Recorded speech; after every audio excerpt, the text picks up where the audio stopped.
স্বামীকে সন্তান সুখ দিতে পারেনি, গর্ভে আসেনি সন্তান। এতদিনে নিজের সাংসারিক জীবন নিয়ে সব গোপন তত্ত্ব ফাঁস করে দিলেন ইন্দ্রাণী হালদার। নিজের জীবন নিয়ে মহা আফসোস শ্রীময়ী ইন্দ্রাণীর। জানেন এতদিন পরে কোন সত্য প্রকাশ্যে আনলেন ইন্দ্রাণী হালদার? ইন্দ্রাণী হালদারের সাংসারিক জীবনের আক্ষেপের কথা নিজেই তুলে ধরলেন তিনি। জানেন কেন এই অভিনেত্রী স্বামীকে সন্তান সুখ দিতে পারেননি? দেখুন, ক্যারিয়ারের সাফল্যের চূড়ায় পৌঁছেছেন ইন্দ্রাণী হালদার। সিনেমা থেকে ছোট পর্দা সবেতেই তিনি চূড়ান্ত সফল। তবে একবার শাশ্বত চট্টোপাধ্যায়ের টক শো অপুর সংসারে এসে তিনি মা না হতে পারার যন্ত্রণা নিয়ে কথা বলেছিলেন। শ্রীময়ী অভিনেত্রীকে বলতে শোনা গিয়েছিল তার জীবনে একটাই আফসোস, তিনি স্বামীকে সন্তান সুখ দিতে পারেননি। শাশ্বত যখন ইন্দ্রাণীকে বউ হিসেবে নিজের নম্বর দিতে বলেন তখন ইন্দ্রাণী নিজেকে দেন শূন্য।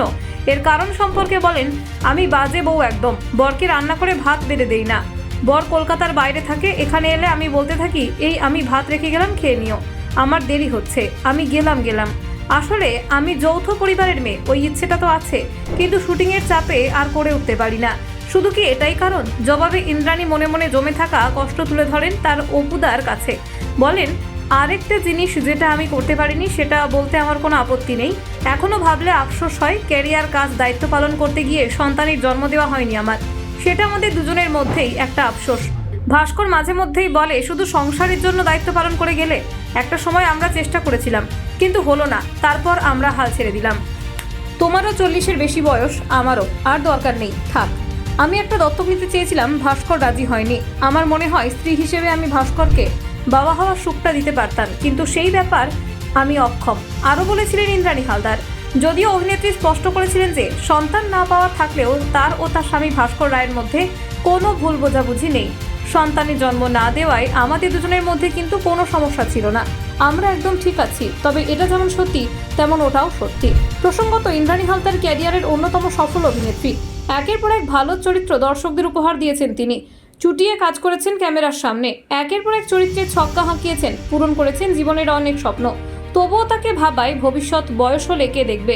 তিনি তো নিঃসন্তান। অনেকেই আছেন মনে করেন শেষ বয়সে ভরসা হতে পারে সন্তান, যার হাত ধরে বার্ধক্যের জার্নি অনেকটা সহজ হয়ে যায়। কেউ কেউ আবার মনে করেন একাকী জীবনেই তিনি ভালো আছেন। ইন্দ্রাণী হালদার সন্তান নেননি, তবে তার শেষ বয়সের পরিকল্পনা কি?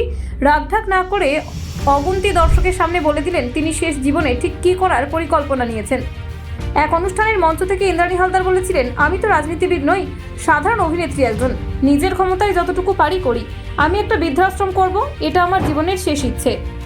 করব তার কারণ আমার তো ছেলে মেয়ে নেই, আমাকে কে দেখবে? ওখানে আমি যতদিন থাকবো তারাও ততদিন থাকবেন, ওখানে আমি যতদিন বাঁচবো থাকবো, আর যারা থাকবেন তারা সকলে বিনামূল্যে থাকবেন, কোনো পয়সা নেওয়া হবে না।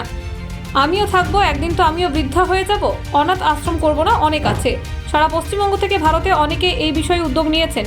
এটা আমার ইচ্ছে, জানি না করে উঠতে পারবো কিনা, তবে আজ পর্যন্ত যত ইচ্ছে ছিল সবটা করতে পেরেছি জগন্নাথের ইচ্ছায়। অনেকেই জানেন আমি জগন্নাথের খুব ভক্ত। Bureau report, news prime Times.